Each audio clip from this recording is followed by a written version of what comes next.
Ang sabi po dito, Acts chapter 8, verse 1, 3 and 4. At si Saulo ay sumang-ayon sa kanyang pagkamatay. At ang araw na iyon nangyari ang isang malaking pag-uusig laban sa iglesia na nasa Jerusalem. At silang lahat ay nagsipangalat sa lahat ng mga dako, sa Judea, Samaria, maliban sa mga apostol. Sino po yung mga nagsipangalat? Yung mga member. Maliban sa mga apostol, sabi po na nagsulat ng Acts. Datapat pinagsusahan ni Saulo ang iglesia na pinapasok ang bahay-bahay at pinakaladkad ang mga lalaki at mga babae at sila ay pinapasok sa bilangguan. Ganun kahirap yung mga Kristiyano noon para silang mga daga na hinahanap, pinapatay. Ang mga nagsipangalat nga, yung mga member, ay ipinangaral ang salita. Ito po, nasa verse 4. Ipinangaral ang salita. So, ganun din dapat po tayo. Sama tayo pumunta, bilang isang alagad ka po, ay ipakita mo na ikaw ay tunay na alagad. Na dapat, sinishare mo rin sana ang salita ng Diyos sa mga classmate natin, sa mga katrabaho natin, o sa kapitbahay natin. Hindi yung puro, yung chismis na lang yung ating sinasabi sa kapitbahay natin. Kahit pa paano i-share natin yung Word of God, kahit po sa mga social account natin, sa mga Facebook, i-share natin yung salita ng Diyos. Kasi isang bagay yun na nakalulugod sa Diyos. At isa yun, sa gawain po natin na ibahagi yung salita ng Diyos sa nating katipan. Yan po yun na ang sabi ay gawin mong alagad ang lahat ng bansa. Noong pong nangaral si Apostol Pablo sa Acts chapter 26, ganito yung paggawa niya ng alagad doon. Acts chapter 1 verse 29, medyo mahaba lang po ito pero magandang marami po tayo mapupulot na araw po dito. Acts chapter 26 verse 1 hanggang 29. Ganito po yung kanyang pangangaral. Ano po? Simula po sa 26 chapter 1. Sinabi ni Agripa kay Pablo, isinasaktan po si Apostol Pablo dito. Doon sa court. Ano po sa maraming tao. Ipinahihintulot ko, wika ni Haring Agripa.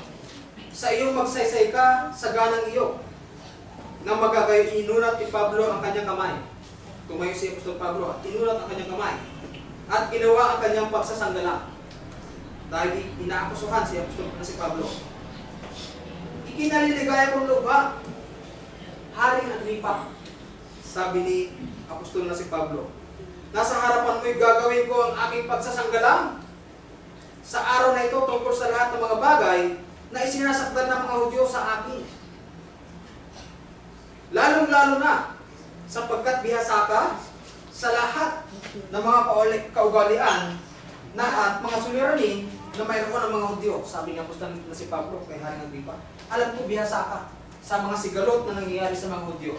Alam mo yung nangyayari ngayon. Sabi niya Apostol na si Pablo, sapagkat bihasa si Haring Agripa sa kanyang sa mga sigalot. Kaya nga ipinamamanig ko sa iyong pagdalitaan mong dinggin ako. Pagtiyagaan mong dinggin ako, sabi niya Apostol na si Pablo. Ang sabi sa 4, ang aking pamumuhay mula ng aking pagkabata ng una ay inugali ko sa gitna ng aking bansa sa Jerusalem. Ay nalalaman ng lahat ng mga Hudyo. Sapagkat alam ng mga Hudyo na ito na pinipersecute niya yung mga Kristiyano noon. So sinasaysay niya na doon sa hari, doon sa court. Ito yung pagsasanggalang niya. Na napagtatalastas nila mula pa ng una. Kung ibig nilang magsisaksi na alinsunod sa lalong mahigpit na sekta ng aming reliyon ay nabuhay akong isang Pariseo. Kumbaga mataas yung katungkulan niya. At ngayon nakatayo ako upang hatulan dahil sa pag-asa. So dahil sa pag-asa na yun, inuusin siya ng mga Hudyo sa pangakong ginawa ng Diyos sa amin, ng aming mga magulang. Dahil sa pangakong ito ay ang aming 12 angkan ay buong pusong nagsisipaglingkod sa Diyos gabing araw na inaasahang kakampin at tungkol sa pag-asang ito ako isinasakdal ng mga Hudyo o hari. Dahil sa pag-asang iyon, isinasakdal si Apostol si Pablo. Bakit inaakala ninyong ito hindi mapapaniwalaan na kung binuhay ng Diyos ang mga patay dahil dun sa pagkabuhay na magmuli? Ayaw maniwala ng mga Hudyo na ito. Tunay na akong may nag-iisip na dapat akong gumawa ng maraming mga bagay laban sa pangalan ni Jesus na taga Nazaret. So, sabi na Apostol si Pablo, inuusig ko to. Itong mga Kristiyano na to dati. At ginawa ko rin ito sa Jerusalem. Ito siya. Ito yung actual na ginagawa niya. Si Saulo ay sumang-ayon sa kanyang pagkamatay. Kay Esteban po yan. Kung itataas natin yung pagbabasa niya sa chapter 7, nung binato si Esteban, sinasang-ayon na ni Apostol si Pablo. Sabi niya, ginawa ko rin ito sa Jerusalem. At kinukulong ko sa bilangguan. Ano sabi dito? Mga lalaki, ipinibilanggo, pinupunta sa bilangguan. So sabi niya, pinipresecute ko ito. Ang kaibahan lang ngayon ni Apostol si Pablo, na-convert siya ng Diyos. Mamaya po mababasa natin yan sa pagdaloy ng pagbabasa. Na sa conversion pala, kahit ano pa, kahit masamang tao pa, kahit mamamatay tao pa, ano man ang status mo sa buhay, pwede ka pala ma-convert bilang isang alagad, o bilang isang Kristiyano.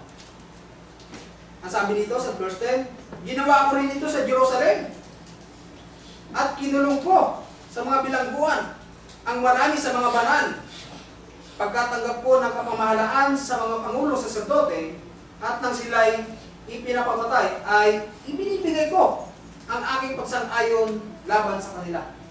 Tunay ba yun? Tunay yun, sapagkat ang binabasa natin ay Acts chapter 26. Ang binasa po natin kanina ay nasa Acts chapter 8. Sinasang-ayunan ko ang pagkamatay ng mga Kristiyano na yan. Dahil ang akala niya kalaban. Ang sabi dito sa 12, hinggil dito, sabi niya, sa paglalakbay ko, patungo sa Damasco. Dahil pumunta siya doon muli sa Damasco para i-persecute muli yung mga tinatawag ng mga Kristiyano.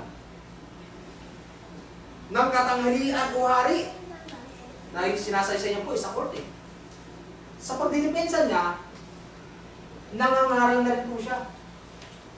Inaaralan niya yung mga taong nakikinig sa kanya.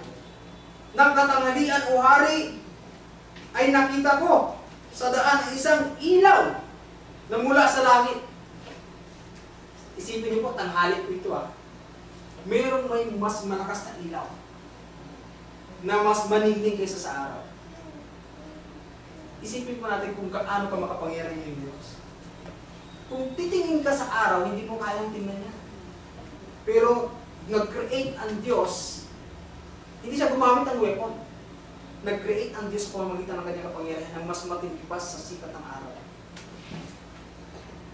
Ang sabi po dito, nang katanghalian o hari, nakita ko ang nasa daan, ang isang ilaw na mula sa langit, na lalong maningning kaysa araw, at bibiwanag sa palibot ko, at sa mga nagsisipag-lakbay na kasama ko. So pinalibutan sila noong tinatawag na talagang napakaningning na sikat, mas maningning pa sa sikat ng araw.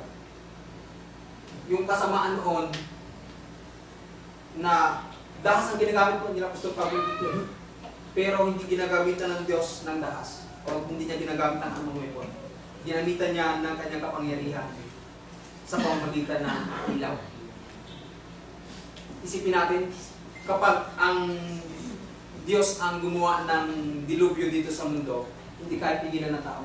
Yung tubig, kung tutuusin, kailangan natin yan.